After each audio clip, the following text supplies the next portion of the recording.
Sunan Kalijaga wafat pada tanggal 12 Muharram 1513 Saka, sekitar 17 Oktober 1592 M. Beliau dimakamkan di daerah Kadilangu, Kabupaten Demak. Makam ini hingga sekarang ramai diziarahi orang dari seluruh Indonesia.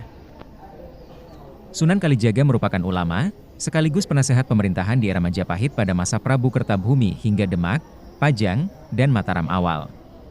Beliau juga termasuk dalam anggota Dewan Wali Songo. Selain menjadi ulama, ia juga menjadi penasihat keraton, seniman, dan arsitek yang ulung. Sunan Kalijaga adalah salah satu wali Songo yang penuh dengan ide-ide kreatif dalam berdakwah, salah satunya dengan media wayang kulit. Kesenian wayang kulit yang awalnya berisi kisah-kisah Hindu, diganti oleh Sunan Kalijaga menjadi kisah-kisah yang berisikan ajaran Islam. Salah satu contohnya yaitu Jamus Kalimasada, sebagaimana dijelaskan Siti Wahidoh dalam buku Intisari Sejarah Kebudayaan Islam. Pada masa itu, ketika hendak mengadakan pentas atau pagelaran wayang, Sunan Kalijaga memberi wejangan atau nasihat keislaman kepada para penonton. Berikutnya, mereka diajak mengucap 2 kalimat syahadat. Dengan demikian, mereka telah menyatakan diri masuk Islam sembari lambat laun belajar mengenai ibadah-ibadah Islam. Sunan Kalijaga pun dapat memikat hati masyarakat Jawa khususnya Jawa Tengah hingga Islam cepat menyebar. Sunan Kalijaga berhasil melakukan dakwah tanpa tekanan dan paksaan.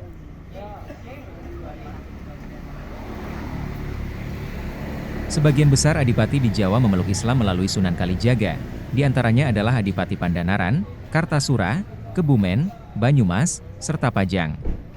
Makamnya berada di Kadilangu, Demak. Masa hidup Sunan Kalijaga diperkirakan mencapai lebih dari 100 tahun. Dengan demikian, ia mengalami masa akhir kekuasaan Majapahit, berakhir 1478, Kesultanan Demak, Kesultanan Cirebon dan Banten, Kesultanan Pajang, serta yang terakhir Kerajaan Mataram di bawah pimpinan Panembahan Senopati.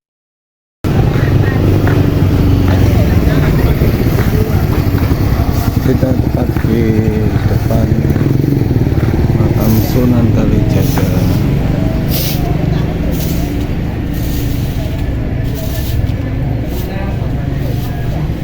Kadilangu, Demak.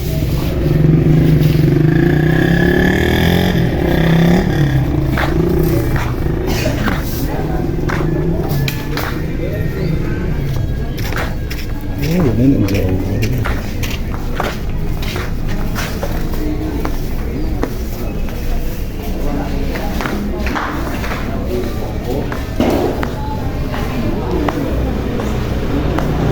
Sekarang kita menyusuri pintu masuk makam Sunan Kalijaga. Di sebelah kanan kiri ini ada penjual aksesoris, baju, kaos, sajadah, mukena, dan juga makanan tradisional di sepanjang pintu masuk makam Sunan Kalijaga. Karena ini jamnya masih relatif cukup pagi sehingga pengunjung ziarah di makam Aulia Sunan Kalijaga belum begitu tampak ramai. Sambil kita melihati pemandangan di sekeliling kanan kiri pintu masuk makam Sunan Kalijaga, dan banyak sekali orang yang berlalu lalang. Kalau kita ini posisinya sedang mengarah ke makam, ada juga yang sedang berjalan keluar karena pengunjung yang keluar berarti sudah berasal dari makam Sunan Kalijaga.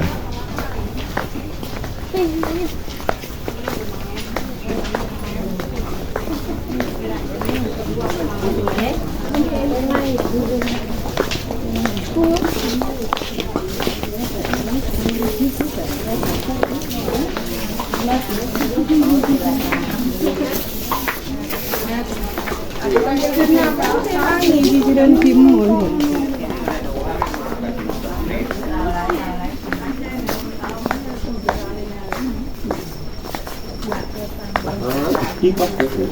Orang gede ae kan cuma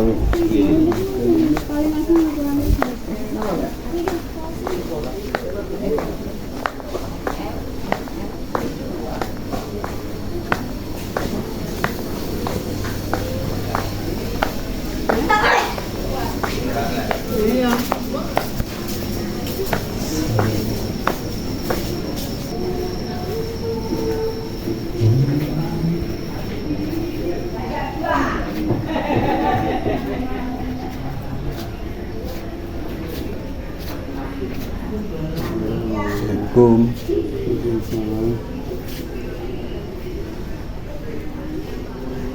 Dari mana Mas? Dari Kediri, Pak. Kediri. Sendirian? Sendirian? Terima kasih. Ya. Oke. Ini nanti masuknya sini kan lewat sini kan belok. Ya. Belok jauh Mas ya. Enggak, ya sudah. Ini sudah dekat, ini makamnya kelihatan dari situ. Oh, Ya ini belok. Terus ini terus lurus saja terus makam. Dengan Pak siapa ini? Ya, Dengan Pak Sinten. saya Pak Samian. Oh, Iya. Matur suwun, Ya, Pak. ya.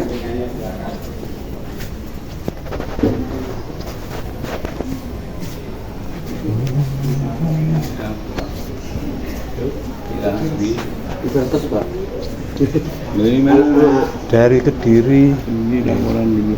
Oh, gitu.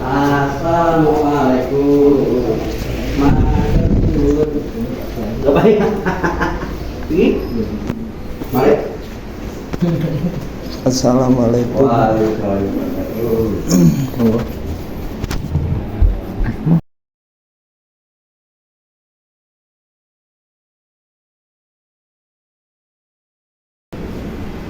Saking pundi, Pak? Saking Kediri Kanten pinten? sendirian. Oh iya. Nggih. Kita Pak.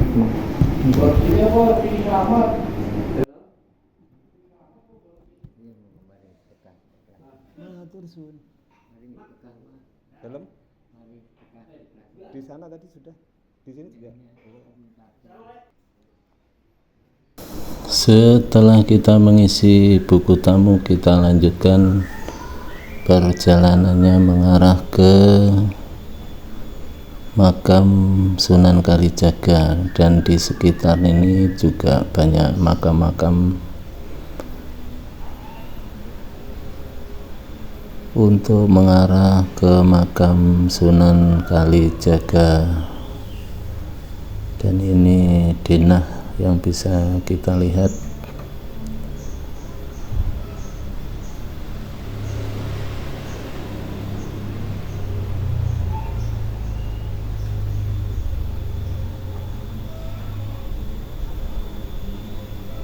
Dan ini lorong sudah semakin dekat di makamnya Waliullah Sunan Kalijaga.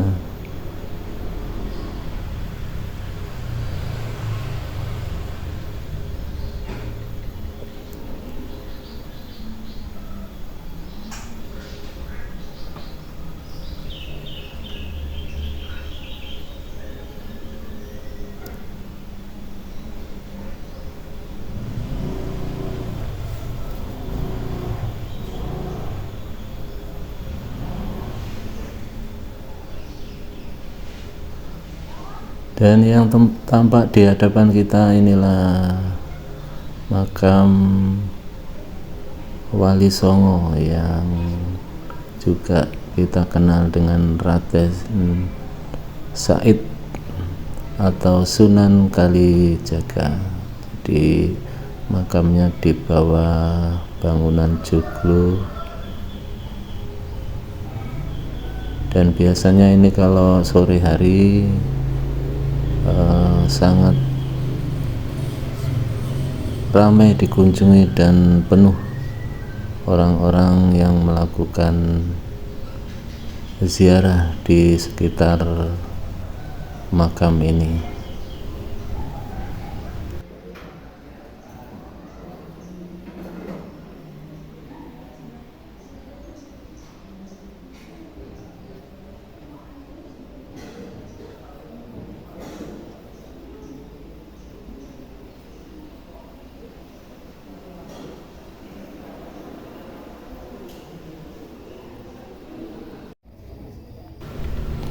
Sekarang sudah sekitar jam setengah 9 ya.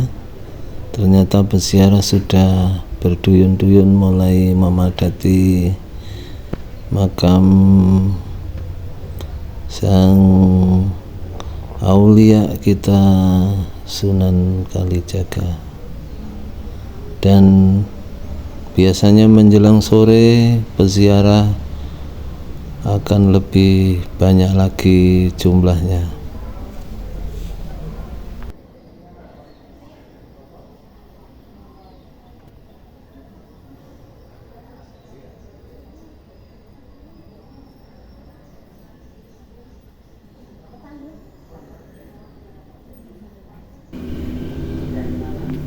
Karena peziarah jumlahnya yang begitu banyak, maka alas kaki atau sandal yang digunakan oleh peziarah ini sebelum memasuki arena makam harus dititipkan di bagian jasa penitipan sandal. Dan setelah memasuki areal makam dan nanti kembali, sandal bisa diambil kembali. Dan biasanya kalau rombongan ya satu rombongan tempatnya atau ditaruh di wadah yang sama sehingga tidak tertukar dengan peziarah dari kelompok yang lain.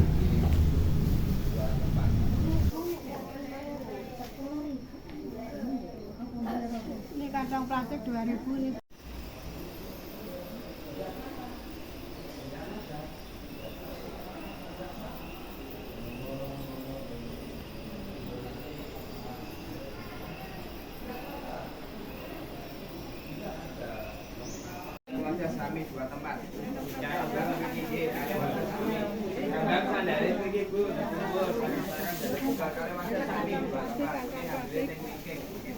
Ya tempat sandalnya monggo. Ya tempat sandalnya yang belum bawa, tempat sandalnya monggo.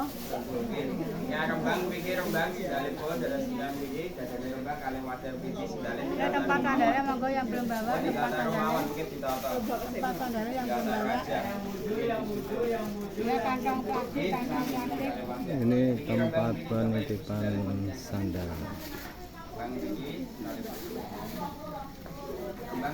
Ini kantong plastik Bu, tempat sandalnya Bu.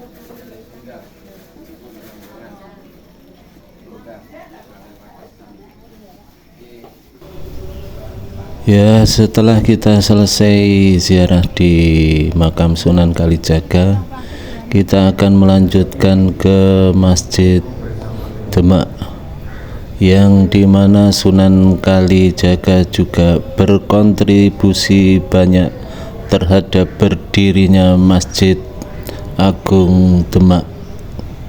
Kita lihat sejarahnya. Ia ikut pula merancang pembangunan Masjid Agung Cirebon dan Masjid Agung Demak. Tiang, jetatal, pecahan kayu, yang merupakan salah satu dari tiang utama masjid adalah kreasi Sunan Kalijaga. Saka guru, atau soko guru dalam bahasa Jawa, adalah 4 tiang utama yang terdapat pada bangunan tradisional Jawa, seperti pendopo, rumah adat, dan masjid. Ia berfungsi untuk menyangga gaya berat atap. 4 tiang utama memiliki makna simbolik yang penting dan terkadang dianggap memiliki kekeramatan. Ruang di bawahnya dipercaya sebagai ruang sakral sehingga kerap digunakan untuk kegiatan tertentu. Konstruksi saka guru terdapat pada bangunan dengan atap tipe joglo atau tipe tajuk. Atap jenis joglo diperuntukkan bagi rumah para bangsawan, sedangkan atap jenis tajuk diperuntukkan untuk bangunan suci misalnya masjid. Masjid Agung Demak memiliki saka guru yang sudah melegenda dan sudah terkenal di seluruh Nusantara. Saka guru yang memiliki filosofi 4 pegangan bagi umat Islam, yakni Al-Quran, Hadis, Ijma, dan Qiyas. Kalau dalam kepercayaan, saka guru memiliki makna 4 orang yang harus kita hormati secara hakiki, yaitu kedua orang tua kita dan kedua mertua kita. Karena dari merekalah kita berasal dan turun ke bumi seizin Allah Subhanahu wa Ta'ala. Keempat saka guru ini berdiri kokoh di ruang utama masjid yang dikonstruksi di 4 penjuru arah. Saka guru barat laut merupakan sumbangan Sunan Bonang, dan saka guru timur laut sumbangan Sunan Kalijaga. Sementara saka guru arah tenggara, sumbangan Sunan Ampel, dan saka guru sebelah barat daya merupakan sumbangan dari Sunan Gunung Jati. Berdasarkan cerita yang disadur dari Babat Demak, saka guru yang dibuat Sunan Kalijaga memiliki keunikan dibandingkan 3 saka guru lainnya. Saka ini sering disebut sebagai saka, tatal, atau tiang yang disusun dari serpihan kayu dengan cara dipasak dan diikat menjadi batang tiang besar dengan menggunakan perekat damar.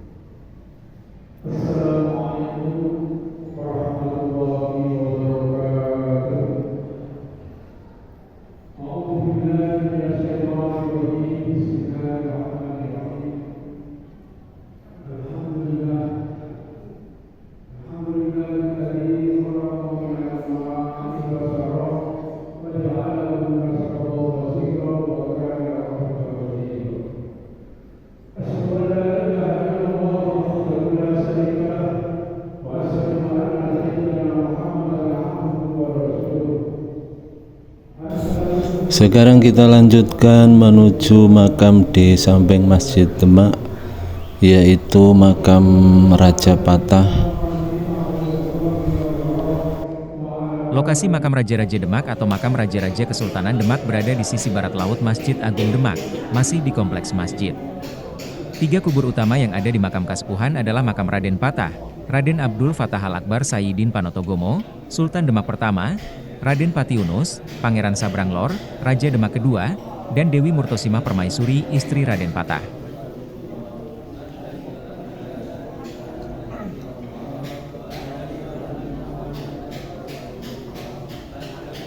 Di sisi kanan kiri makam utama ini terdapat sejumlah makam lain seperti makam Pangeran Benawa yang panjang kuburnya boleh dibilang tidak lazim karena lebih panjang dari makam pada umumnya.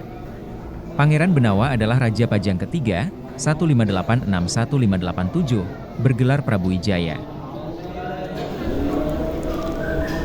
Dan yang sekarang kita lihat ini adalah suasana berziarah di makam Raden Patah dan makam-makam di sekitarnya.